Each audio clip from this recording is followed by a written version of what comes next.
Good morning students. நம்ம இன்னைக்கு என்ன பார்க்க போறோம்னா 7th 8th March 2026 இதுக்கான கரண்ட் அஃபேர்ஸ் தான் நம்ம இன்னைக்கு பார்க்க போறோம். ஃபர்ஸ்ட் என்னென்னலாம் நம்ம இன்னைக்கு பார்க்க போறோம்னு சொல்லிட்டு ஒரு கிளான்ஸ் பார்த்துருவோம். First breast cancer in India, அதாவது இந்தியாவில் மார்பக புற்றுநோயின் அளவு அதிகரித்து இருக்கு. அதை பத்தின ஒரு டேட்டாவை உள்ள பார்த்துருவோம். நெக்ஸ்ட் ஸ்ட்ரைட் ஆஃப் ஹார்மஸ், அதாவது ஹார்மூஸ் ஜலசந்தி இதை பத்தின ஒரு தகவலை நம்ம பார்த்துருவோம். நெக்ஸ்ட் பார்த்தோன்னா யூனிட் 3ல 9th இன்டர்நேஷனல் சாந்தல் கான்ஃபரன்ஸ், அதாவது 9வது சர்வதேச சாந்தல் மாநாடு நடைபெற்றது. அதை பற்றின தகவலை நம்ம பார்த்துருவோம். நெக்ஸ்ட் பார்த்தோன்னா யூனிட் 4ல இந்தியன் பாலிட்டி டாபிக்ல நம்ம new commissioners for Tamil Nadu information commission, அதாவது தமிழ்நாடு தகவல் ஆணையத்தின் புதிய ஆணையர்கள் நியமிக்கப்பட்டிருக்காங்க. அவங்க யார் யாருன்னு சொல்லிட்டு நம்ம பார்த்துருவோம். நெக்ஸ்ட் பார்த்தோன்னா work place gender equality survey, அதாவது பணியிடத்தில் இப்போ வேலை எம்ப்ளாய்மெண்ட் பண்ணுறாங்களா, ஒர்க் பண்ணுறாங்களா, ஸோ அந்த இடத்துல பார்த்தோன்னா எப்படி ஆண் பெண் இருவரும் எப்படி சமநிலை ஈக்குவாலிட்டி எப்படி ஃபாலோ பண்ணப்படுது, அதுக்கான ஒரு சர்வேவை எடுத்திருக்காங்க. அதோட ரிசல்ட் என்னன்னு சொல்லிட்டு உள்ள நம்ம பார்த்துருவோம். நெக்ஸ்ட் பார்த்தோன்னா யூனிட் 5ல Indian economy and development administration of Tamil Nadu, இதில் பார்த்தீங்கன்னா இந்தியாஸ் ஃபர்ஸ்ட் ரிங் மெட்ரோ, அதாவது இந்தியாவின் முதல் ரிங் மெட்ரோ அப்படின்றத ஸ்டார்ட் பண்ணியிருக்காங்க. அது எங்கன்னு சொல்லிட்டு நம்ம உள்ள பார்த்துருவோம். நெக்ஸ்ட் பார்த்தீங்கன்னா கலைஞர் கனவு இல்லம் ஸ்கீம். இந்த ஸ்கீம் பார்த்தீங்கன்னா ரீசெண்டாக நம்ம 2 நாள் கரண்ட் அஃபேர்ஸ் முன்னாடியே பார்த்துருப்போம். ஸோ அகைன் இந்த ஸ்கீம் ரிப்பீட் ஆகுது. ஸோ அதிகமாக கேட்கக்கூடிய வாய்ப்பு இருக்குது இந்த ஸ்கீமை. ஸோ கலைஞர் கனவு இல்லம் திட்டம். நெக்ஸ்ட் பார்த்தீங்கன்னா bank loan assistance for women, அதாவது பெண்களுக்கான வங்கி கடன் உதவி, அதாவது மகளிர் சுய உதவி குழு இருக்கு பார்த்தீங்களா, செல்ஃப் ஹெல்ப் குரூப்பு. ஸோ அதில் லோன் எவ்வளோ கொடுத்துருக்காங்கன்னு சொல்லிட்டு ஒரு டேட்டாவை தமிழ்நாடு கவர்மெண்ட் ரிலீஸ் பண்ணியிருக்காங்க. அது என்னன்னு சொல்லிட்டு உள்ள பார்த்துருவோம். நெக்ஸ்ட் பார்த்தீங்கன்னா மிஸ்லினியஸ் டேட்டா என்ன இன்னைக்கு பார்க்க போறோம்னா social media ban for children, அதாவது குழந்தைகள் சில்ட்ரன்ஸ் இப்போ பார்த்தீங்கன்னா ஒரு 2-3 வயசு குழந்தைங்களே பார்த்தீங்கன்னா ஃபோன் நிறைய யூஸ் பண்ணுறதை நம்ம பார்க்குறோம். ஸோ அதெல்லாம் ப்ரிவென்ட் பண்ண ஸ்டாப் பண்ணணும்னு சொல்லிட்டு கவர்மெண்ட் சில ஆக்ஷன்லாம் எடுக்கிறாங்க. அதில் ஒன் ஆஃப் த ஆக்ஷன் சில ஸ்டேட்ஸ் சில மாநிலத்தில் குழந்தைகளுக்கு சமூக ஊடகம் யூஸ் பண்ண தடை விதிச்சிருக்காங்க. அது என்னென்ன மாநிலம் சொல்லிட்டு நம்ம உள்ள பார்த்துருவோம். நெக்ஸ்ட் பார்த்தீங்கன்னா கேலோ இந்தியா ட்ரைபல் கேம்ஸ் 2026, அதாவது கேலோ இந்தியா பழங்குடி விளையாட்டு போட்டிகள் 2026 தொடங்க உள்ளது. அது எங்கே நடக்க போகுது, எப்பத்திலிருந்து நடக்க போகுதுன்னு சொல்லிட்டு ஸ்டார்ட் ஆகும்னு சொல்லிட்டு நம்ம பார்த்துருவோம். நெக்ஸ்ட் பார்த்தீங்கன்னா கடைசியா இம்பார்ட்டன்ட் டே இன்னைக்கு என்ன நம்ம பார்க்க போறோம்னா இன்டர்நேஷனல் உமன்ஸ் டே பத்தின தகவலை உள்ள பார்த்துருவோம். ஓகே, கரண்ட் அஃபேர்ஸ்குள்ள போயிடலாம். ஃபர்ஸ்ட் இன்னைக்கு நம்ம பார்க்க போற கரண்ட் அஃபேர்ஸ் என்னன்னா ஜெனரல் சயின்ஸ்ல பிரஸ்ட் கேன்சர் இன் இந்தியா, அதாவது இந்தியாவில் மார்பக புற்றுநோயின் அளவு எவ்வளோ இன்க்ரீஸ் ஆயிருக்குன்னு சொல்லிட்டு நம்ம இதில் பார்க்க போறோம். அதாவது லாஸ்ட் 30 இயர்ஸ், அதாவது கடந்த 30 ஆண்டுகள் இல்லாத அளவு பார்த்தீங்கன்னா இந்த கேசஸ் இன்க்ரீஸ் ஆகிதுன்னு சொல்லிட்டு நம்ம ஒரு டேட்டாவை இங்கே பார்க்குறோம். இது ஏன் இன்க்ரீஸ் ஆகிதுன்னு பார்த்தோம்னா 1919ல 13 கேசஸ், அதாவது 1,00,000 பெண்களுக்கு பார்த்தீங்கன்னா வெறும் 13 கேசஸ் தான் இந்த மார்பக புற்றுநோயின் அளவு இருந்தது. ஆனால் 2023 அந்த டேட்டா படி பார்த்தோன்னா கிட்டத்தட்ட 29.4, அதாவது 1,00,000 உமன், அதாவது 2023 பார்த்தீங்கன்னா 29 பெண்கள், அதாவது 1,00,000 பெண்களுக்கு பார்த்தீங்கன்னா 29 பெண்கள் பார்த்தீங்கன்னா இந்த நோயால் பாதிக்கப்பட்டிருக்காங்க. ஸோ இது ஒரு முக்கியமான டேட்டாவை நம்ம பார்க்கலாம். நெக்ஸ்ட் இந்த டேட்டாவை ரிலீஸ் பண்ணது யாருன்னு நம்ம பார்த்தோம்னா Saint gallon international bread cancer conference, அதாவது செயின்ட் கேலன் சர்வதேச மார்பக புற்றுநோய் மாநாட்டில் தான் இந்த டேட்டா நம்மளுக்கு ரிலீஸ் பண்ணிக்கிறாங்க. இதில் நம்ம முக்கியமாக பார்க்க வேண்டியது என்னன்னா, அதாவது 1990ல பார்த்தீங்கன்னா 1,00,000 பெண்களுக்கு 13 பேர் தான் இந்த நோயால் பாதிக்கப்பட்டிருந்தாங்க. ஆனால் 2023 டேட்டா, அந்த டேட்டா படி பார்த்தோன்னா 29.3 பெண்கள் பார்த்தீங்கன்னா இந்த மார்பக புற்றுநோயினால் பாதிக்கப்பட்டிருக்காங்கன்னு சொல்லிட்டு ஒரு இந்தியாவோட ரிப்போர்ட்டை யார் ரிலீஸ் பண்ணியிருக்காங்க, Saint gallon international breast cancer conference, அதாவது செயின்ட் கேலன் சர்வதேச மார்பக புற்றுநோய் மாநாட்டில் இந்த டேட்டாவை ரிலீஸ் பண்ணியிருக்காங்க. அதாவது பார்த்தீங்கன்னா கடைசி 30 வருஷத்தில் இவ்வளோ இன்க்ரீஸ் ஆயிருக்குன்னு சொல்லிட்டு நம்மளுக்கு ஒரு டேட்டா பார்க்க முடியுது. அடுத்தது பார்த்தீங்கன்னா இந்த ஸ்ட்ரைட் ஆஃப் ஹார்மோஸ், அதாவது ஹார்மோஸ் ஜலசந்தி, இந்த பேர் இந்த இடம் பற்றி பார்த்தீங்கன்னா ரீசெண்டாக நியூஸ் பேப்பரில் நிறைய டைம்ஸ் வருது. ஸோ இது கேட்கக்கூடிய வாய்ப்பு இருக்க கொஸ்டின். ஸோ அதனால தான் நம்ம இன்னைக்கு எடுத்துகிட்டு வந்திருக்கோம். ஸோ இந்த ஸ்ட்ரைட் ஆஃப் ஹார்மோஸ் ஜலசந்தினா என்ன, அதை பற்றின ஒரு ஃபேக்சுவல் டேட்டா நம்ம பார்த்துருவோம். ஓகேங்களா. ஸோ இதை பார்க்கறதுக்கு முன்னாடி நம்ம மேப்ல பார்த்துருவோம். ஓகேங்களா. இங்கே தான் பார்த்தீங்கன்னா அந்த ஹார்மோஸ் ஜலசந்தின்றது பிளேஸ் ஆயிருக்கு. ஓகேங்களா. இதோட நார்த் சைடில் பார்த்தீங்கன்னா நம்மளுக்கு பார்த்தீங்கன்னா ஈரான் இருக்கு. அதாவது ஈரான் ரீசெண்டாக வந்து ஈரான் வந்து வாரில் வந்து பார்ட்டிசிபேட் பண்ணிட்டு இருக்காங்க. ஸோ அமெரிக்காவும் ஈரானும் பார்த்தீங்கன்னா ரொம்ப பெரிய வாரில் ஈடுபட்டு இருக்காங்க. ஸோ இதெல்லாம் கண்டிப்பாக மாறணும். பீஸ் வந்து கண்டிப்பாக நிலைநாட்டணும். ஓகேங்களா. ஸோ அப்போ தான் வந்து மக்களுக்கு எந்த பாதிப்பும் வராது. ஸோ அதை நம்ம கண்டிப்பாக அதாவது இந்தியன் கவர்மெண்ட்டும் இதுக்கு ஏதாவது பார்ட்டிசிபேட் பண்ணி நம்மளுக்கு என்ன பண்ணணும், அந்த வாரை ஸ்டாப் பண்ணுறதுக்கு ஏதாவது பண்ணணும். ஓகேங்களா. ஃபர்ஸ்ட் இப்போ இந்த ஹார்மோஸ் ஜலசந்தியை பற்றி நம்ம டீட்டெயிலாக பார்த்துருவோம். ஹார்மோஸ் ஜலசந்தின்றது ஈரான், அதாவது ஈரான் வந்து மேலே இருக்குது, நார்த் சைடில் இருக்குது ஹார்மோஸ் ஜலசந்திக்கு. அதாவது கீழே பார்த்தீங்கன்னா யுஏஇ, ஓமன் போன்ற நாடுகள் நம்ம பார்க்குறோம். ஓகேங்களா. ஸோ இந்த ஹார்மோஸ் ஜலசந்தியோட இம்பார்ட்டன்ட் என்ன, அதாவது இந்த வார் நடக்கிறது மூலமாக இந்த ஹார்மோஸ் ஜலசந்தி ரொம்ப பாதிக்கப்பட்டிருக்கு. இந்த ஹார்மோஸ் ஜலசந்தியால் உலகுக்கு என்ன பயன் அப்படின்னு கேட்டிங்கன்னா கிட்டத்தட்ட 1/5, அதாவது உலகில் 5/1 பார்த்தீங்கன்னா ஜலசந்தி வழியாக தான் எண்ணெய் மற்றும் எரிவாயு விநியோகம் நடைபெற்று கொண்டிருக்கிறது.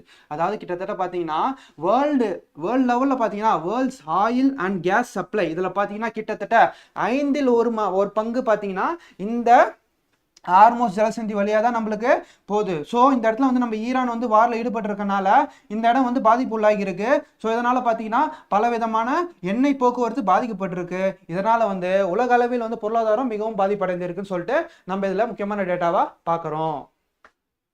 நெக்ஸ்ட் வந்து பார்த்தீங்கன்னா இது சம்பந்தமா பிஒய்க்யூ டிஎன்பிசி சார்பில் என்ன கேட்டிருக்காங்கன்னு சொல்லிட்டு பார்த்தோம்னா, which of the following is incorrectly paired, அதாவது Trans-Siberian Railway Line, it connects Baltic Sea and Pacific Ocean. Next பார்த்தீங்கன்னா Trans-Caspian Railway Line, it connects Central Asia and Japan. அதாவது Canadian Pacific Railway Line, it connects Atlantic Ocean and Indian Ocean. அதாவது Trans-Continental Railway, it connects Buenos Aires with Valparaiso. அதாவது இதில் நம்ம என்ன கேட்டிருக்காங்கன்னா, இதில் என்ன தப்புன்னு சொல்லிட்டு நம்மளுக்கு கேட்டிருக்காங்க. இதை தமிழில் பார்த்துருவோம். கீழ்கண்டவற்றுள் எது தவறாக பொருந்துள்ளதுன்னு கேட்குறாங்க. டிரான்ஸ் சைபேரியன் ஈர்ப்பு பாதை, அதாவது இது பால்டிக் கடலையும் பசிபிக் பெருங்கடலையும் இணைக்கிறதுன்னு சொல்றாங்க.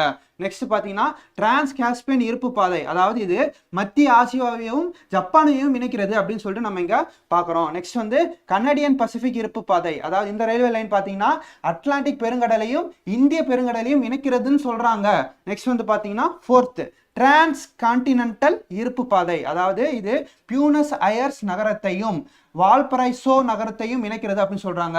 ஸோ இந்த 4ல் எது தப்பு நம்ம பார்த்தோம்னா மூணாவது. ஸோ கெனடியன் பசிபிக் அதான் இருப்பு பாதை, இந்த ரயில்வே லைனானது அட்லாண்டிக் பெருங்கடலையும் இந்திய பெருங்கடலையும் இணைக்கும் சொல்றாங்க. இது நம்மளுக்கு பார்த்தீங்கன்னா தப்பு.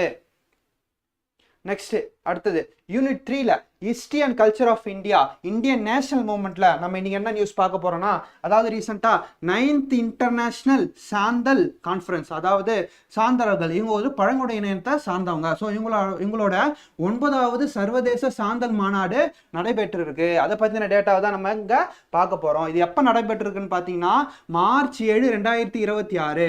March 7, 2026 எங்க நடந்திருக்கு பாத்தீங்கன்னா டார்ஜிலிங், வெஸ்ட் பெங்கால். இதை ஏன்பா டார்ஜிலிங் வெஸ்ட் பெங்கால்ல வச்சிருக்காங்க? அதாவது March 7 மேற்கு வங்கத்தில் டார்ஜிலிங்கில் நடைபெற்றது. ஏன் இந்த டார்ஜிலிங்ல மெயினா வச்சிருக்காங்கன்னா, கிட்டத்தட்ட அந்த வெஸ்ட் பெங்கால் அதாவது மேற்கு வங்கத்தை சுத்தி தான் இந்த ட்ரைப் பீப்புள், இந்த பழங்குடியின மக்கள் பரவி இருக்காங்க.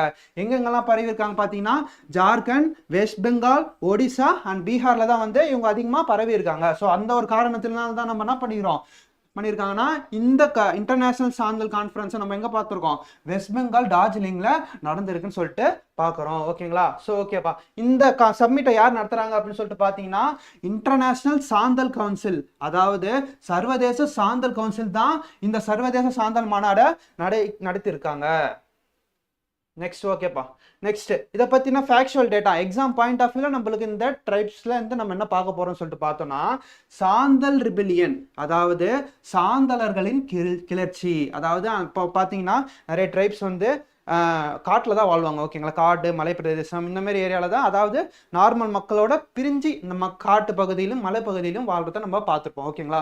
ஸோ இந்த மக்கள் வந்து நம்ம டவுன் சைடு, அர்பன் சைடு இருக்கிற மக்கள், நகர்ப்புற பகுதியில் வாழும் மக்கள் என்ன பண்ணுவாங்கன்னா, சில நேரங்களில் இந்த மலை பிரதேசங்களுக்கு சென்று அங்குள்ள மரங்களையோ அல்லது விலங்குகளையோ வேட்டையாடுவதற்காக செல்வார்கள். இதை வந்து பிடிக்காம என்ன பண்ணுவாங்க, அங்கே இருக்க மலைவாழ் மக்கள் பழங்குடியினர் விரும்பாம ஸோ அவங்களோட கிளர்ச்சியில் ஈடுபடுவாங்க. ஓகேங்களா. ஸோ இது எங்களோட இடம், இங்கே வந்து நீங்கள் வேட்டையாடக்கூடாது, வெட்டக்கூடாது, மரம் எடுக்கக்கூடாது, அதை அவங்க கடவுளாக பார்ப்பாங்க. ஸோ அந்த காரணத்தினால் வந்து நிறைய கிளர்ச்சிகள் நடைபெற்றது. ஆங்கிலேயர் காலத்தில் கூட இந்த மாதிரி கிளர்ச்சிகள் நிறைய ஏற்பட்டிருக்கு. அதில் ஒன் ஆஃப் த கிளர்ச்சி தான் வந்து நம்ம பார்த்தோம்னா சாந்தல் ரெபிலியன், சாந்தல் கிளர்ச்சி 1855 யாரோட தலைமையில் நடைபெற்றுனா சித்து மற்றும் கண்ணு சகோதரர்கள் சொல்லிட்டு நம்ம ஆல்ரெடி இந்த டேட்டாவை 10th ஸ்டாண்டர்ட்ல பார்த்துருப்போம். நெக்ஸ்ட் வந்து பார்த்தீங்கன்னா தமிழ்நாடு ப்ரீவியஸ் இயர் கொஸ்டின், அதாவது டிஎன்பிஎஸ்சியில் கேட்ட ப்ரீவியஸ் இயர் கொஸ்டின். இதை சார்ந்த கொஸ்டின் என்னன்னா, Arisa pitha a traditional sweet pancake is associated with which கம்யூனிட்டின்னு கேட்குறாங்கப்பா. அரிசா பித்தா ஒரு பாரம்பரிய பணியார வகை. ஓகேங்களா, இந்த இனிப்பானது எந்த இன மக்களோடு தொடர்புடையதுன்னு கேட்டால் இதுக்கான ஆன்சர் சாந்தலர்கள். ஸோ சாந்தலர்களை பற்றி கொஸ்டின் வந்து ரிப்பீட் ஆகுது டிஎன்பிஎஸ்சியில். ஸோ அதனால தான் இந்த டேட்டாவை நம்ம கொண்டு வந்திருக்கோம். ஓகேங்களா, நெக்ஸ்ட் வந்து பார்த்தோன்னா இந்தியன் பாலிட்டியில் நம்ம இன்னைக்கு என்ன டாபிக் பார்க்க போறோம்னா new commissioners for Tamil Nadu information commission, அதாவது தமிழ்நாடு தகவல் ஆணையத்திற்கான புதிய ஆணையர்களை நியமிச்சிருக்காங்கப்பா. ஸோ ஓகேவா, அவங்க யாருன்னு சொல்லிட்டு பார்த்தோம்னா ரிட்டையர்டு ஐஏஎஸ் ஆஃபீஸர், அதாவது ரிட்டையர்டு ஐஏஎஸ் ஆஃபீஸர் அதுல்யா மிஸ்ராவும் ரிட்டையர்டு ஐபிஎஸ் ஆஃபீஸர் அபேகுமார் சிங்கும் தான் நம்மளுக்கான new state information commissioner for the Tamil Nadu information commission. அதாவது தமிழ்நாடு தகவல் ஆணையத்திற்கான புதிய மாநில தகவல் ஆணையர்கள் யாருன்னு பார்த்தோன்னா 2 பேர்ப்பா. யாருன்னு பார்த்தீங்கன்னா ஓய்வு பெற்ற ஐஏஎஸ் அதிகாரி அதுல்யா மிஸ்ரா மற்றும் ஓய்வு பெற்ற ஐபிஎஸ் அதிகாரி அபய்குமார் சிங். ஓகேவா, 2 பேரும் நல்லா ஞாபகம் வச்சுக்கோங்கப்பா, கேட்கக்கூடிய வாய்ப்பு அதிகமா இருக்கு. ஓகேங்களா, ஸோ இவங்க யார் அப்பாயிண்ட் பண்ணாங்கன்னு பார்த்தீங்கன்னா governor, current governor, Tamil Nadu governor RN Ravi. இவரை ரீசெண்டாக வந்து வெஸ்ட் பெங்காலுக்கு மாற்றிருக்காங்க, ஆனால் இன்னும் பவர் சேஞ்ச் ஆகல. ஸோ அப்போதான் இவர் தான் வந்து நம்மளுக்கு அப்பாயிண்ட் பண்றவர். ஓகேங்களா, ஆளுநர் RN ரவி. ஓகேங்களா, இவர் தான் வந்து இவங்களுக்கு பதவி பிரமாணம் செய்து வைத்திருக்கிறார். ஓகேங்களா, ஸோ இந்த நியூஸ்ல நம்மளுக்கு எக்ஸாம் சார்ந்த ஒரு ஹிண்ட்ஸ் என்ன இருக்குன்னு பார்த்தோம்னா முகமது ஷஹீல் அக்தர், இவர் தான் வந்து நம்மளோட Tamil Nadu state chief information commissioner of Tamil Nadu. ஓகேங்களா, தமிழ்நாட்டோட ஸ்டேட் சீஃப் இன்ஃபர்மேஷன் கமிஷனர், அதாவது தமிழகத்தின் மாநில தலைமை தகவல் ஆணையர்னு சொல்லிட்டு ஷக்கீல் அக்தரை பார்க்கணும். ஸோ இவங்க 2 பேர் யாருன்னா வெறும் தகவல் ஆணையர்கள் மட்டும்தான். ஸோ இவங்களுக்கெல்லாம் தலைமை தான் வந்து யாரு, ஷக்கீல் அக்தர் என்றவர். நெக்ஸ்ட் வந்து பாத்தீங்கன்னா சிராஜ் குமார் கோயல், இவர் தான் வந்து நம்ம நேஷனல் லெவல்ல, அதாவது சீஃப் இன்ஃபர்மேஷன் கமிஷனர் இந்த சென்ட்ரல் இன்ஃபர்மேஷன் கமிஷன் சொல்லிட்டு பார்க்கிறோம். அதாவது ராஜ்குமார் கோயல் வந்து மத்திய தகவல் ஆணையத்தின் தலைமை தகவல் ஆணையராக உள்ளார். ஓகேங்களா, ஸோ இன்னொரு டேட்டா, இந்த தகவல் ஆணையம்னா என்ன அப்படின்னு சொல்லிட்டு பார்த்தோன்னா நம்மளுக்கு ரைட் டு இன்ஃபர்மேஷன் ஆக்ட் 2005, அதாவது தகவல் அறியும் உரிமை சட்டம் சொல்லிட்டு ஒரு ஆக்ட் இருக்கு. ஓகேங்களா, ஸோ இது வந்து ஒரு ஸ்டாட்யூட்டரி பாடி தான், இது வந்து கான்ஸ்டியூஷனல் பாடி கிடையாது, நம்மளுக்கு தெரியும். ஸோ இந்த ஆக்டை யூஸ் பண்ணி பார்த்தீங்கன்னா எந்த ஒரு கவர்மெண்ட் ஆஃபீஸ்லையும் நம்ம வந்து தகவலை வாங்கிக்கலாம், இன்ஃபர்மேஷனை கேதர் பண்ணிக்கலாம். வித்தின் 30 டேஸ்க்குள்ள அந்த இன்ஃபர்மேஷன் நம்மளுக்கு அப்ளை பண்ணுறது வந்துடும். ஓகேங்களா, ஸோ இதுதான் வந்து அந்த தகவல் அறியும் உரிமை சட்டம்.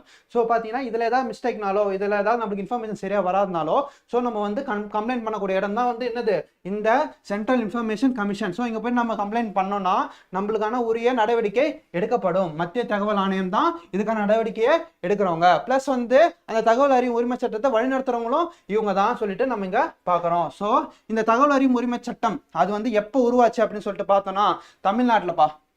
தமிழ்நாட்டில் தான் ஃபர்ஸ்ட் அக்டோபர் 7, 2005. ஓகேங்களா, ஸோ இந்த வருஷம் இந்த தேதியில் தான் வந்து ஃபர்ஸ்ட்ல தமிழ்நாடு தகவல் ஆணையம் உருவாக்கப்பட்டது. இதன் பின்னர் தான் நேஷனல் லெவல்ல, சென்ட்ரல் லெவல்ல பார்த்தீங்கன்னா அக்டோபர் 12, 2005 இந்த தேதியில் பார்த்தீங்கன்னா சென்ட்ரல் லெவல் உருவாக்கப்படும். So first Tamil Nadu October 7, 2005, central லெவலில் பார்த்தீங்கன்னா அக்டோபர் 12, 2005, அதாவது அக்டோபர் 12, 2005 உருவானதை நம்ம இங்கே பார்க்குறோம்.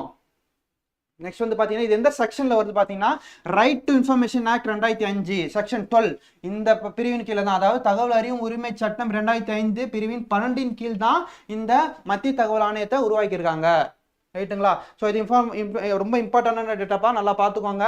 அதாவது இது முக்கியம் என்னன்னு பார்த்தீங்கன்னா ரீசெண்டாக நம்மளுக்கு வந்து தமிழ்நாட்டோட ஸ்டேட் கமிஷனர்ஸ் அப்பாயிண்ட் பண்ணியிருக்காங்க. ஸோ இது எந்த செக்ஷன் கீழே வருதுன்னு சொல்லிட்டு பார்த்துட்டோம். தேதி வந்து பார்த்தீங்கன்னா தமிழ்நாட்டில் அக்டோபர் 7, 2005, சென்ட்ரல் லெவலில் பார்த்தீங்கன்னா அக்டோபர் 12, 2005 இந்த தகவல் ஆணையமன்றத்தை உருவாக்கப்பட்டது. நெக்ஸ்ட் இது சார்ந்த ப்ரீவியூ கொஸ்டின் என்னன்னு பார்த்தீங்கன்னா consider the following statement on state information commission, find out the incorrect statement கேட்டிருக்காங்க. அதாவது கொடுக்கப்பட்டதுல எது தவறான வந்து வாக்கியம் சொல்லிட்டு நம்ம இங்க பார்க்கணும். நெக்ஸ்ட் வந்து the commission consist of chief information commissioner and not more than 5 information commissioner. The state information commissioners are not eligible for reappointment. The governor can remove the state information commissioner. High Court Chief Justice is one of the member of the committee which recommends the State Information Commissioner. Next தமிழ்ல பார்த்தலாம். இந்த மாநில தகவல் ஆணையம் பற்றிய கீழ்கண்ட கூற்றுகளில் கவனி, தவறானவற்றை கண்டறியன்னு சொல்லிட்டு கேட்டிருக்காங்க. ஆணையம் ஒரு தலைமை ஆணையர் மற்றும் 5க்கும் மிகாமல் தகவல் ஆணையர்களை கொண்டிருக்க வேண்டும். ஓகேங்களா? நெக்ஸ்ட் மாநில தகவல் ஆணையர்கள் பணியில் அமர்த்தப்பட்ட பிறகு மீண்டும் மறுநியமனத்திற்கு தகுதியுடையோர் அல்ல. நெக்ஸ்ட் வந்து பாத்தீங்கன்னா மாநில தகவல் ஆணையரை ஆளுநர் பதவி நீக்கம் செய்யலாம். ஓகேங்களா? நெக்ஸ்ட் மாநில தகவல் ஆணையத்துக்கு ஆணையர்களை பரிந்துரைக்கும் குழுவில் மாநிலத்தின் உயர்நீதிமன்றம் தலைமை நீதிபதியும் ஒரு உறுப்பினராக இருப்பாங்க சொல்லிட்டு சொல்றாங்கப்பா. இந்த 4 ஸ்டேட்மெண்ட் நம்மளுக்கு எது தப்புனா இந்த 1வது ஸ்டேட்மெண்ட்டும் 4th ஸ்டேட்மெண்ட் தான் நம்மளுக்கு தப்பு. ஸோ கரெக்டான ஸ்டேட்மெண்ட் வந்து மாநில தகவல் ஆணையர்கள் பணியில் அமர்த்தப்பட்ட பிறகு மீண்டும் மறுநியமனம் தகுதியுடையவர்கள் அல்ல. ஸோ ரீஅப்பாயின்மெண்ட்டுக்கு அவங்க தகுதியுடையவங்க இல்லை. ஸோ இது வந்து கரெக்டு. மாநில தகவல் ஆணையரை ஆளுநர் பதவி நீக்கம் செய்ய முடியும். ஸோ இதுவும் கரெக்டு. ஸோ நெக்ஸ்ட் வந்து பார்த்தீங்கன்னா work place gender equality survey, அதாவது பணியிட பாலின சமத்துவ கணக்கெடுப்பு. ரீசெண்டாக நம்ம இன்டர்நேஷனல் உமன்ஸ் டே கொண்டாடணும். அது ரிலேட்டடாக நம்மளுக்கு இந்த சர்வேவை ரிலீஸ் பண்ணியிருக்காங்க. அதாவது வேலை செய்யும் இடத்தில், பணி செய்யும் இடத்தில் ஆண் பெண் சமம், இந்த தர்மத்தை ஃபாலோ பண்ணி நம்மளுக்கு எந்த அளவுக்கு வந்து ஃபாலோ பண்ணுறாங்கன்னு சொல்லிட்டு அதுக்கான சர்வே தான் இது. ஸோ அவங்களுக்கு எவ்வளோ சேலரி, இவங்களுக்கு எவ்வளோ சேலரி, ஆண்களுக்கு எவ்வளோ வந்து பணி சுமை இருக்குது, பெண்களுக்கு எவ்வளோ பணி சுமைகள் இருக்குது, ஸோ இவங்களோட பெர்ஃபார்மன்ஸ் எவ்வளோ, அவங்களோட பெர்ஃபார்மன்ஸ் எவ்வளோ, இருவருக்கும் சம்பள இடைவெளிகள் எவ்வளோ இருக்குது, ஸோ பதவிகள் இவங்களுக்கு உயர் பதவி தராங்களா, ஆண்களுக்கு உயர் பதவி தராங்களா, பெண்களுக்கு உயர் பதவி தராங்களா, ஸோ இந்த விதமான இண்டிகேட்டர்ஸ்லாம் அந்த கிரைட்டீரியாஸ்லாம் ஃபாலோ பண்ணி நம்மளுக்கு இந்த சர்வே ரிலீஸ் பண்ணியிருக்காங்க.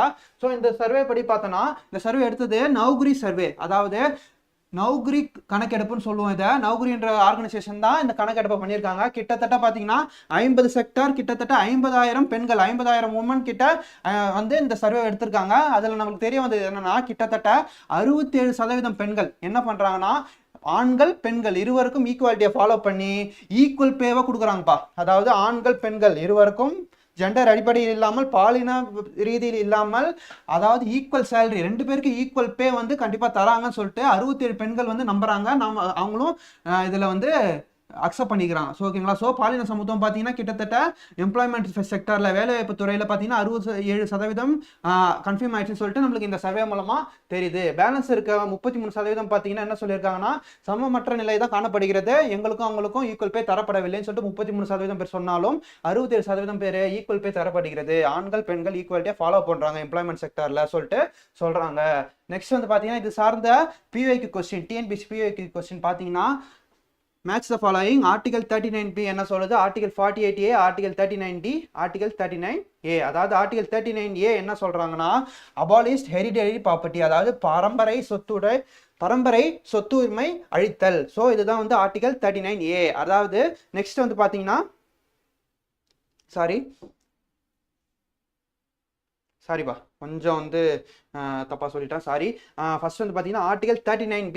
ஆர்டிகல் 39B என்ன சொல்லுதுன்னா அபாலிஸ்ட் ஹெரிடிட்டரி ப்ராப்பர்ட்டி, அதாவது பரம்பரை சொத்துரிமை அழைத்தல், அதாவது பரம்பரை ரீதியாக சொத்துரிமை வரும் அல்லவா, அதை வந்து அபாலிஷ் பண்ணுறது தான் என்னது ஆர்டிகல் 39B. அதாவது நெக்ஸ்ட் வந்து பார்த்தீங்கன்னா ஆர்டிகல் 48A, சட்ட உறுப்பு 48A என்ன சொல்லுதுன்னா protection of ecology environment from pollution, அதாவது சூழியல் மற்றும் சுற்றுச்சூழல் மாசுபாட்டிலிருந்து பாதுகாப்புன்னு சொல்லிட்டு அந்த ஆர்டிகல் நம்மளுக்கு சொல்லுது. நெக்ஸ்ட் ஆர்டிகல் 39D, அதாவது சட்ட உறுப்பு 39D என்ன சொல்லுதுன்னா equal pay for equal work, அதாவது சம வேலைக்கு சம ஊதியம் சொல்லிட்டு இப்போதான் நம்ம இந்த சர்வேவை பார்த்தோம், அது ரிலேட்டடாக தான் இந்த ஆர்டிகல் இருக்கு. ஸோ இந்த சர்வேக்கு ரிலேட்டடான எக்ஸாம் ஹிண்ட் நம்ம என்னன்னு பார்த்தோம்னா article 39D. So equal pay for equal ஒர்க்னு சொல்லிட்டு நம்ம இங்க பார்க்குறோம். சரிப்பா, அடுத்து வந்து ஆர்டிகல் 39A என்ன சொல்லுதுன்னு பார்த்தீங்கன்னா free legal eight to the poor, அதாவது ஏழைகளுக்கு, அதாவது 39A என்ன சொல்லுதுன்னா ஏழை எளிய மக்களுக்கு இலவச சட்ட உதவி, அதாவது சட்ட உதவி தேவைப்படும் ஏழை எளிய மக்களுக்கு இலவசமாக சட்ட உதவி தரப்படுறது தான் என்னது இந்த ஆர்டிகல் 39A. ஸோ நெக்ஸ்ட் வந்து அகைன் மார்ச் த ஃபாலோயிங் இருக்கு. ஸோ குழந்தை திருமண தடை சட்டம் எந்த இயர் பார்த்தீங்கன்னா 2006. நெக்ஸ்ட் வந்து பார்த்தீங்கன்னா டவுரி ப்ரொஹிபிஷன் ஆக்ட், வரதட்சணை தடுப்பு சட்டம் வந்து பார்த்தீங்கன்னா 1961. நெக்ஸ்ட் வந்து பார்த்தீங்கன்னா வீட்டு வன்முறை சட்டம், டொமஸ்டிக் வயலன்ஸ் ஆக்ட், இது வந்து பார்த்தீங்கன்னா 2005. நெக்ஸ்ட் வந்து பார்த்தீங்கன்னா sexual harassment of women at work place act. So இது வந்து பார்த்தீங்கன்னா 2013. ஓகேங்களா. ஸோ இதுக்கான பிவைக்கு நம்ம பார்த்தாச்சு. நெக்ஸ்ட் வந்து பார்த்தீங்கன்னா யூனிட் 5 இந்தியன் எக்கானமியில் என்ன டாபிக் இருக்குன்னு பார்த்தீங்கன்னா இந்தியாஸ் ஃபர்ஸ்ட் ரிங் மெட்ரோ, அதாவது இந்தியாவின் முதல் ரிங் மெட்ரோ எங்கே தொடங்கியிருக்காங்க பார்த்தீங்கன்னா டெல்லியில் தான் தொடங்கியிருக்காங்க. யாரால் தொடங்கப்படுறதுன்னு கேட்டால் பிரைம் மினிஸ்டர் நரேந்திர மோடி தான். ஸோ இந்த ரிங் மெட்ரோனா என்னன்னு சொல்லிட்டு நம்ம பார்த்தோம்னா அதாவது ஃபுல்லி இன்டர் கனெக்டட் மெட்ரோ. அதாவது நம்ம சென்னை மெட்ரோ இருக்குன்னு பார்த்தீங்கன்னா 2 லைன் போவோம். ஸோ விம்கோ நகர் ஒரு சைடு இருக்கும், ஏர்போர்ட் ஒரு சைடு போவோம், ஏர்போர்ட்லேருந்து அகைன் விம்கோ நகர். ஸோ இந்த மாதிரி 2 லைன் இருக்கும். ஸோ என்ன சொல்கிறாங்கன்னா அவங்க ஃபுல்லி இன்டர் கனெக்டட் எல்லா மெட்ரோவும். நம்ம வந்து பார்த்தீங்கன்னா சென்ட் தாமஸ் மவுண்ட்லேருந்து இண்டி சைடு ஒரு மெட்ரோ போவோம். ஸோ எல்லா மெட்ரோவையும் கனெக்ட் பண்ணால் எப்படி இருக்கும், சென்னையில் இருக்க எல்லா மெட்ரோயும் ஒரே லைனில் கனெக்ட் பண்ண கிட்டத்தட்ட ஒரே மெட்ரோ மூலமாக நான் எல்லா மெட்ரோ ஸ்டேஷனையும் பார்த்துருவேன். ஸோ இந்த ஒரு கான்செப்ட் தான் என்னது ரிங் மெட்ரோ. இந்த ரிங் ஷேப்பில் இருக்கனால தான் இதுக்கு வந்து ring metro. So fully inter connected. ஓகேங்களா. நான் வந்து சென்ட் தாமஸ் மவுண்ட்ல இருந்து கூட எங்கே போவேன், விம்கோ நகருக்கு போவோம் ஒரே மெட்ரோலே. ஸோ மெட்ரோ நான் மாற தேவையில்ல. ஸோ இந்த மாதிரி மெட்ரோ இன்டர் கனெக்டட் இந்த கான்செப்ட் பேர் என்னது ரிங் மெட்ரோ சொல்றாங்க. இது ஃபர்ஸ்ட் இந்தியாவிலே ஃபர்ஸ்ட் எங்க ஸ்டார்ட் பண்ணியிருக்காங்கன்னா நம்ம டெல்லியில தான், நம்ம நேஷனல் கேபிட்டல் டெல்லியில தான் தொடங்கியிருக்காங்க. ஸோ இது வந்து பேர் என்னன்னா பிங்க் லைன் மெட்ரோ சொல்றாங்க. அதாவது பிங்க் லைன் காரிடார் அதிகாரப்பூர்வமான இந்தியாவின் முதல் செயல்பாட்டு ரிங் மெட்ரோ நெட்வொர்க்காக கொண்டு வரப்பட்டுள்ளது. யாரால் தொடங்கிக்கப்பட்டதுன்னா நம்மளோட பிரைம் மினிஸ்டர் நரேந்திர மோடியால் தான். ஸோ இது சார்ந்த பிஐக்கு மெட்ரோ சார்ந்த பிஐக்கு ஆல்ரெடி என்ன கேட்டிருக்காங்க சொல்லிட்டு பார்த்தோம்னா Chennai metro rail project phase was fully operated on. அதாவது சென்னை மெட்ரோ ரயில் திட்டம் முதல் கட்டம் முழுமையாக செயல்பட ஆண்டு எதுன்னு கேட்டிருக்காங்க. அதாவது ஃபர்ஸ்ட் ஃபேஸ் ஆஃப் மெட்ரோ இதை வந்து ஃபுல்லாக எப்போ ஸ்டார்ட் பண்ணாங்கன்னு சொல்லிட்டு நம்மளுக்கு தேதி கேட்டிருக்காங்க. ஸோ அது என்னன்னு பார்த்தீங்கன்னா March 2, 2019 இந்த தேதியிலேருந்து வந்து பார்த்தீங்கன்னா நம்மளுக்கு மெட்ரோ ரயிலோட ஃபர்ஸ்ட் ஃபேஸ் அது பார்த்தீங்கன்னா ஆப்ரேஷன் கம்ப்ளீட்லி ஃபுல்லாக ஆயிடுச்சு. ஸோ ஃபுல் ஃபேஸ் அதாவது ஃபேஸ் 1 ஃபுல்லாக நம்மளுக்கு ஆப்ரேட் பண்ண ஸ்டார்ட் பண்ண தேதி தான் நம்மளுக்கு 10/2/2019. ஸோ மெட்ரோ சார்ந்த இன்னொரு அடிஷ்னல் இன்ஃபர்மேஷன் என்னன்னு சொல்லிட்டு பார்த்தோம்னா நம்ம மெட்ரோ ஃபர்ஸ்ட் இந்தியாவிலே ஃபர்ஸ்ட் மெட்ரோ ஸ்டார்ட் பண்ண ஸ்டேட் என்னன்னு பார்த்தீங்கன்னா கொல்கட்டா. ஸோ கொல்கட்டா தான் நம்மளுக்கு வந்து என்னது இந்தியாவிலே ஃபர்ஸ்ட் மெட்ரோ ஸ்டார்ட் பண்ண இடம். ஸோ நம்ம சென்னை மெட்ரோ எப்போ ஸ்டார்ட் பண்ணாங்கன்னு கேட்டிங்கன்னா 2015 ஸ்டார்ட் பண்ணாங்க. ஓகேங்களா. ஓகேப்பா. இப்போ ரீசெண்டாக நிறைய பிளேசஸ் வந்து கனெக்ட் பண்ணுற நிறைய இன்ஃப்ராஸ்ட்ரக்சர் டெவலப்மெண்ட்லாம் சென்னை மெட்ரோ நடந்துட்டு இருக்கு. கூடி சீக்கிரம் பார்த்தீங்கன்னா அந்த ரிங் மெட்ரோ அந்த கான்செப்ட் வந்து நம்ம சென்னையிலே எதிர்பார்க்கலாம். ஓகேங்களா. நெக்ஸ்ட் வந்து பார்த்தீங்கன்னா கலைஞர் கனவு இல்லம் ஸ்கீம், அதாவது கலைஞர் கனவு இல்லம் திட்டம் சொல்லிட்டு அதை பற்றின கான்செப்ட் தான் நம்ம பார்க்க போகிறோம். ஓகேங்களா. இது வந்து பார்த்தீங்கன்னா நம்மளோட சீஃப் மினிஸ்டர் M.K. ஸ்டாலின், அதாவது நம்மளோட முதலமைச்சர் M.K. ஸ்டாலின் அவங்க வந்து என்ன அறிவிச்சிருக்காங்கன்னா 2030 அதாவது 2030 பார்த்தீங்கன்னா நம்மளுக்கு வந்து 7 லட்சம் வீடுகள் இந்த திட்டத்தின் கீழ் கட்டித்தரப்படும். அது என்னன்னு பார்த்தோம்னா கலைஞர் கனவு இல்லம் திட்டம்னா ஏழை எளிய மக்கள் குடிசையில் வாழும் மக்களை கட்டிட வீடுகளுக்கு மாட்டும் ஸ்கீம் தான் அது கலைஞர் கனவு இல்லம் திட்டம். இந்த திட்டத்தின் கீழ் சிறந்த எழுத்தாளர்களுக்கும் பார்த்தீங்கன்னா வீடு கட்டி தராங்க. அது இதோட இன்னொரு செக்ஷன் சொல்லிட்டு நம்ம சொல்லலாம். ஸோ இதுல என்ன சொல்ல வராங்கன்னா ஏழை எளிய மக்கள் கான்செப்ட் தான் சொல்ல வராங்க.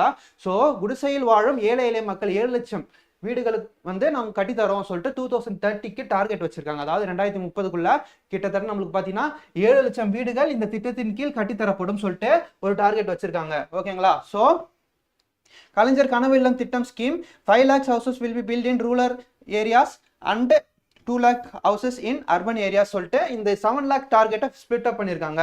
அதாவது 5 லட்சம் வீடுகள் பார்த்தீங்கன்னா நகர்ப்புறத்திலும் 2 லட்சம் வீடுகள் கிராமப்புறங்களில் 5 லட்சம் வீடும், அதாவது நகர்ப்புறங்களில் 2 லட்சம் வீடும் நம்மளுக்கு பார்த்தீங்கன்னா கட்டித்தர போறோம்னு சொல்லிட்டு டார்கெட் வச்சிருக்காங்க.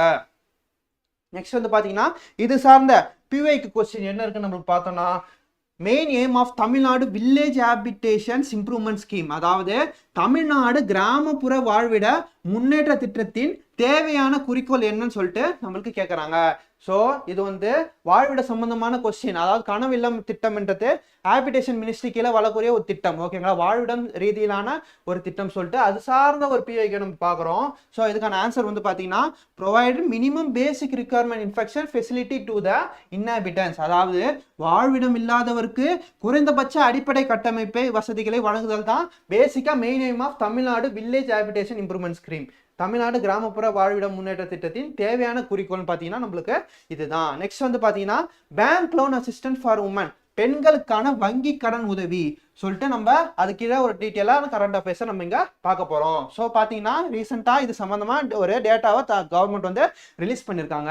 அது என்னன்னு சொல்லிட்டு பார்த்தோம்னா, தமிழ்நாடு கவர்மெண்ட் ஹஸ் ப்ரொவைடட் கிட்டத்தட்ட 1.5 லட்சம் 1.30 lakh crore. ஓகேங்களா? ஸோ இந்த பேங்க் லோனை வந்து உமன் செல்ஃப் ஹெல்ப் குரூப்புக்கு கடந்த 5 வருஷத்துல கடனாக தந்திருக்காங்க. அதாவது கடந்த 5 ஆண்டுகளில் பார்த்தீங்கன்னா 1.30 லட்சம் கோடி ரூபாயை கடனா வந்து மகளிர் சுய உதவி குழுக்கு தந்திருக்காங்க சொல்லிட்டு நம்ம இங்க ஒரு டேட்டாவை பார்க்குறோம். ஸோ இது சார்ந்த பிஐக்கு என்ன இருக்குன்னு சொல்லிட்டு நம்ம பார்த்தோம்னா, மேட்ச் ஆஃப் ஃபாலோயிங் ஒன்று இருக்கு. ஸோ நபார்ட் பேங்க், அதாவது நபார்ட் வந்து அக்ரிகல்ச்சர் அண்ட் ஃபினான்ஷியல் ரிலேட்டடாக லோன் தர ஒரு பேங்க் சொல்லிட்டு நம்ம பார்க்குறோம். நெக்ஸ்ட் வந்து ஹெச்டிஎஃப்சி வந்து ஹவுசிங் ஃபினான்ஸ், வீடு கட்டுறதுக்கான லோன் தருவாங்க இவங்க. நெக்ஸ்ட் ஐடிபிஐ வந்து இண்டஸ்ட்ரியல் ஃபினான்ஸ் சொல்லிட்டு நம்ம மேட்ச் பண்ணுறோம். நெக்ஸ்ட் வந்து எஸ்ஹெச்எஸ்சி செல்ஃப் ஹெல்ப் குரூப், சுய உதவி குழு, இவங்க வந்து நுண்ணிய நிதி அல்லது கடன், அதாவது மைக்ரோ ஃபினான்ஸ், சிறு தொழில ஆரம்பிப்பாங்க பார்த்தீங்களா மகளிர். ஸோ அவங்கள ஊக்குவிக்கிற விதமாக தான் இந்த செல்ஃப் ஹெல்ப் குரூப்ல லோன் தராங்க. ஸோ அதுதான் மெயின் பர்பஸே. ஸோ நெக்ஸ்ட் பார்த்தீங்கன்னா இதில் இருக்க மிஸ்சலேனியஸ் டேட்டாலாம் இருக்குது, அது என்னன்னு சொல்லிட்டு பார்த்துருவோம். Social media ban for children, அதாவது குழந்தைகளுக்கு சமூக ஊடகம் வந்து தடை பண்ணியிருக்காங்க. ஸோ இந்த இப்போலாம் பார்த்தீங்கன்னா ரீசெண்ட் டேஸில் ஜென்சி கிட்ஸ்னு சொல்கிறாங்க. ஸோ இவங்கெல்லாம் வந்து பார்த்தீங்கன்னா 2-3 வயசு குழந்தைங்களே வந்து செல்ஃபோன் ஆப்ரேட் பண்ண நல்லா கற்றுக்கிட்டாங்க. ஸோ இதனால் வந்து அவங்களோட எதிர்காலம் ரொம்ப கேள்விக்குறியாக ஆகிட்டு இருக்கு. ஸோ இதை தடுக்கிற விதமாக தான் நம்மளுக்கு வந்து பார்த்தீங்கன்னா கர்நாடகா மற்றும் ஆந்திர பிரதேசத்தில், கர்நாடகாவில் அண்டர் 16 அதாவது 16 வயசு கீழே இருக்க குழந்தைகளுக்கும், ஆந்திர பிரதேசத்தில் 13 வயசு கீழே இருக்க குழந்தைகளுக்கும் பார்த்தீங்கன்னா இந்த சோஷியல் மீடியா பிளாட்ஃபார்மை யூஸ் பண்ணுறதுக்கு தடை விதிச்சிருக்காங்க. ஸோ ஆந்திர பிரதேசம் பார்த்தீங்கன்னா இதுக்கான பில்லை ப்ரொபோஸ் பண்ணியிருக்காங்க. ஸோ ஆந்திர பிரதேசம் இதுக்கான டார்கெட்டை வந்து வச்சிருக்காங்க. ஸோ இது ரெண்டுமே இது வரைக்கும் சட்டமாகப்படலை. ஸோ பில்லு தான் வந்து ப்ரொபோஸ் பண்ணியிருக்காங்க. அதாவது கர்நாடகா 16 வயதுக்கு உட்பட்டவர்களுக்கு தடை விதிக்க முன்மொழிந்துள்ளது. ஓகேங்களா? ஸோ ஆந்திர பிரதேஷ் இதுக்கான டார்கெட்டை வந்து இப்போதைக்கு அனௌன்ஸ் பண்ணியிருக்காங்க. ஸோ இன்னும் வந்து சட்டமாக்கப்படலை. நெக்ஸ்ட் வந்து பார்த்தீங்கன்னா கேலோ இந்தியா ட்ரைபல் கேம் சொல்லிட்டு 2026ல நான் ஃபர்ஸ்ட் டைம் வந்து இந்தியாவில் கேலோ இந்தியா ட்ரைபல் கேம் நடத்த போகிறாங்க. அதாவது எங்கே நடத்த போகிறாங்கன்னா சத்தீஸ்கர். எந்த தேதியிலேருந்து பார்த்தீங்கன்னா மார்ச் 25லேருந்து ஏப்ரல் 6, 2026. ஸோ முதல் முறையாக நடைபெறும் கேலோ இந்தியா பழங்குடியின விளையாட்டு போட்டிகள், அதாவது ட்ரைபல் சார்ந்த விளையாட்டுகளை இந்த கேமில் நம்ம எதிர்பார்க்கலாம். ஸோ இது எப்போ ஸ்டார்ட் பண்ணுறாங்க பார்த்தீங்கன்னா 2026 மார்ச் 25 முதல் ஏப்ரல் 6, 2026. ஸோ சத்தீஸ்கரில் ஸ்டார்ட் பண்ணுறாங்க. ஓகேங்களா? ஸோ இது சார்ந்த கேலோ இந்தியா எதுக்கு ஃபர்ஸ்ட் நடத்துறாங்கன்னு சொல்லிட்டு பார்த்தீங்கன்னா நம்மளோட ஸ்போர்ட்ஸ் டேலண்ட்டை ஐடென்டிஃபை பண்ணுறதுக்காக தான் மேக்ஸிமம் நடத்துறாங்க. ஸோ இது ரீசெண்டாக வந்து நம்ம தமிழ்நாட்டில் எப்போ கடைசியாக நடந்துச்சுன்னு சொல்லிட்டு பார்த்தீங்கன்னா 2023 கிட்ட நடந்ததுன்னு சொல்லிட்டு நம்ம பார்க்குறோம். ஸோ இதில் வந்து தமிழ்நாடு வந்து செகண்ட் பிளேஸ் வின் பண்ணாங்கன்னு சொல்லிட்டு நம்ம டேட்டா பார்க்குறோம். Okay, Khelo India was launched. எப்போ ஃபர்ஸ்ட் கேலோ இந்தியா வந்து லான்ச் பண்ணாங்க அப்படின்னு சொல்லிட்டு பார்த்தோன்னா 2016 to 2017 இந்த பீரியட், இந்த காலகட்ட பகுதியில் தான் கேலோ இந்தியா வந்து கொண்டு வரப்பட்டது. ஃபர்ஸ்ட் எடிஷன் வந்து நடத்தப்பட்ட ஆண்டு எதுன்னு கேட்டாங்கன்னா 2016 முதல் 2017 வரை. ஓகேங்களா? ஸோ இன்னைக்கான இம்பார்ட்டன்ட் டே என்னன்னு சொல்லிட்டு பார்த்தோன்னா மகளிர் தினம், சர்வதேச மகளிர் தினம், இன்டர்நேஷனல் உமன்ஸ் டே. ஓகேங்களா? ஸோ இதை தான் நம்ம மார்ச் 8 செலிப்ரேட் பண்ணுறோம்.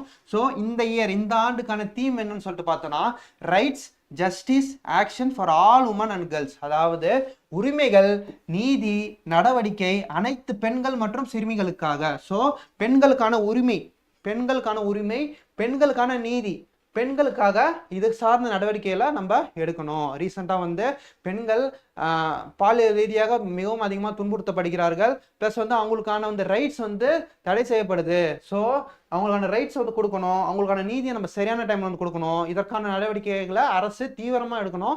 ஸோ ஒவ்வொரு குடிமகனும், ஒவ்வொரு ஆண் குடிமகனும் பெண்களுக்கான பாதுகாப்பை கண்டிப்பாக நிலைநிறுத்தணும். ஸோ அதுக்கான தீம் தான் வந்து 2026 கொடுத்துருக்காங்க. ஸோ பெண்களுக்கான உரிமை, பெண்களுக்கான நீதி, பெண்களுக்கான நடவடிக்கை. ஸோ இதுதான் இந்த வருஷத்தான தீம்னு சொல்லிட்டு நம்ம பார்க்குறோம். ஸோ உமன்ஸ் டே சார்ந்த எக்ஸாம்ஸ் சொல்லிட்டு நம்ம பார்த்தோன்னா இப்போ நம்ம வந்து இன்டர்நேஷனல் உமன்ஸ் டேவை மார்ச் 8 கொண்டாடுறோம். ஆனால் நேஷனல் உமன்ஸ் டே நம்ம இந்தியா லெவலுக்கான மகளிர் தினம் இன்னைக்குன்னு சொல்லிட்டு பார்த்தோன்னா February 13, February 13 தான் நம்மளுக்கு வந்து நேஷனல் லெவல், அதாவது இந்தியா லெவலில் பார்த்தீங்கன்னா மகளிர் தினத்தை நம்ம கொண்டாடுறோம். ஸோ இது சார்ந்த பிஓக்கு என்னன்னு சொல்லிட்டு பார்த்தீங்கன்னா first international women's day got celebrated on March 19 in which year சொல்லிட்டு கேட்குறாங்கப்பா. ஓகேவா? சர்வதேச மகளிர் தினம் 19ஆம் தேதி மார்ச் மாதம் முதல் முறையாக எந்த வருடம் கொண்டாடப்பட்டதுன்னு சொல்லிட்டு கேட்குறாங்க. 1911 தான் நம்மளுக்கு ஆன்சர். ஸோ என்னப்பா March 8 தான் சொல்லிட்டு நம்ம இன்டர்நேஷனல் உமன்ஸ் டே இது வரைக்கும் பார்த்துருக்கோம். ஸோ இந்த வருஷமா அந்த டே தான் கொண்டாடுறோம். ஏன் அது சொல்லிட்டு March 19 சொல்லிட்டு நம்மளுக்கு பிஓக்கு கேட்டிருக்காங்கன்னா ஃபர்ஸ்ட் ஃபிக்ஸ் பண்ண டேட் பார்த்தீங்கன்னா மார்ச் 19. ஓகேங்களா, இது வந்து மார்ச் 19ன்றது தான் ஃபர்ஸ்ட் உமன்ஸ் டேன்னு சொல்லிட்டு ஃபிக்ஸ் பண்ண டேட்டு. லேட்டர் டேஸில் தான் நம்மளுக்கு மார்ச் 8ஆம் தேதி சொல்லிட்டு நம்மளுக்கு இன்டர்நேஷனல் உமன்ஸ் டேவை மாற்றிருக்காங்க. ஓகேப்பா, இன்னைக்கான கரண்ட் அஃபேர்ஸ் முடிஞ்சிடுச்சுப்பா. ஸோ இது வரைக்கும் பார்த்த கரண்ட் அஃபேர்ஸை ஒரு ரிவிஷன் பார்த்துடலாம். Okay, which narrow waterway through which 1/5 of the world oil and gas supply pass is located between the Persian Gulf and Gulf of Oman. So option A வந்து பார்த்தீங்கன்னா strait of Malacca, strait of Hormuz, Palk strait, Bering strait. அதாவது உலகின் எண்ணெய் மற்றும் எரிவாயு விநியோகத்தில் 1/5 செல்லும் பாரசீக வளைகுடா மற்றும் ஓமன் வளைகுடாவிற்கு இடையில் அமைந்துள்ள குறுகிய நீர்வழி பாதை எதுன்னு சொல்லிட்டு நம்மளுக்கு கேட்குறாங்க. மலாக்கா ஜலசந்தி, ஆர்மூஸ் ஜலசந்தி, பாக் ஜலசந்தி, பேரிங் ஜலசந்தி. இதுக்கான ஆன்சர் ஆர்மூஸ் ஜலசந்தி. இதுக்கான டேட்டாவை நம்ம உள்ள பார்த்தோம். ரொம்ப இம்பார்ட்டன்டான ஒரு நேம்பா, வரக்கூடிய வாய்ப்பு அதிகமாக இருக்கு. In which city did the 9th International Sandal Conference take place on March 7, 2026? அதாவது மார்ச் 7ஆம் தேதி 9வது சர்வதேச சாந்தல் மாநாடு எந்த நகரில் நடைபெற்றதுன்னு சொல்லிட்டு கேட்குறாங்க. இதுக்கான answer Darjeeling, west Bengal. Next வந்து பார்த்தீங்கன்னா recently appointed as the new state information commissioner of Tamil Nadu யாருன்னு சொல்லிட்டு பார்த்தோம்னா அதுல்யா மிஸ்ராவும் அபே குமார் சிங்கும் தான் நம்மளுக்கான ஆன்சர். நெக்ஸ்ட் வந்து பார்த்தீங்கன்னா under which scheme does the Tamil Nadu government aims to construct 7 lakh houses for the poor by 2030 அதாவது 2030ஆம் ஆண்டுக்குள் தமிழகத்தில் ஏழைகளுக்கு 7 லட்சம் வீடுகள் கட்டப்படும் என்ற இலக்கை தமிழக அரசு எந்த திட்டத்தின் கீழ் கொண்டு வந்திருக்குன்னு சொல்லிட்டு பார்த்தோம்னா கனவு இல்லம் திட்டம். நெக்ஸ்ட் வந்து பார்த்தீங்கன்னா where will be the first ever Khelo India tribal games 2026 held. அதாவது முதலாவது கேலோ இந்தியா பழங்குடியினர் விளையாட்டு போட்டி எங்க நடைபெற உள்ளதுன்னு கேட்டாங்கன்னா நம்மளுக்கான ஆன்சர் சத்தீஸ்கர். நெக்ஸ்ட் வந்து பார்த்தீங்கன்னா what is the theme of the international women's day? அதாவது 2026ஆம் ஆண்டிற்கான சர்வதேச மகளிர் தினத்திற்கான கருப்பொருள் என்னன்னு சொல்லிட்டு கேட்டிருக்காங்க. ஸோ இதுக்கான answer rights, justice, action for all women and girls. அதாவது உரிமைகள், நீதி, செயல்பாடு அனைத்து பெண்கள் மற்றும் சிறுமிகளுக்காக. ஸோ இதுக்கான ஆன்சரை நம்ம பார்த்துட்டோம். ஸோ ஃப்ரெண்ட்ஸ், இதோட இன்னைக்கான கரண்ட் அஃபேர்ஸ் வந்து முடிஞ்சிச்சு. ஸோ நம்ம பார்த்தீங்கன்னா கரண்ட் அஃபேர்ஸ்ன்றது ரொம்ப இம்பார்ட்டண்டான டாப்பிக்கு. ஸோ ரீசெண்டாக வந்து கரண்ட் அஃபேர்ஸ் கொஸ்டின் நிறைய கேட்குறாங்க டிஎன்பிசி சைட்லேருந்து. ஸோ அதுக்கான எஃபர்ட்டை நம்ம கண்டிப்பாக போட்டாகணும். ஸோ நம்ம வந்து டெய்லி கரண்ட் அஃபேர்ஸ் வீடியோ பார்க்கறது மட்டும் இல்லாமல் டெய்லி கரண்ட் அஃபேர்ஸை ஷார்ட்ஸ் நோட்ஸ் மாரி எடுத்துகிட்டு வச்சுக்கிட்டு அதை வீக்லி ரிவிஷன், மந்த்லி ரிவிஷன், அப்புறம் எக்ஸாம் டைமில் ஒரு ரிவிஷன் பார்த்துட்டு போனால் நம்ம கரண்ட் அஃபேர்ஸில் நல்லாவே ஸ்கோர் பண்ணலாம். ஸோ தேங்க்யூ ஃப்ரெண்ட்ஸ், இன்னைக்கான கரண்ட் அஃபேர்ஸ் முடிஞ்சிச்சு. அகைன் வந்து நாளைக்கு கரண்ட் அஃபேர்ஸ் நம்ம சந்திப்போம்.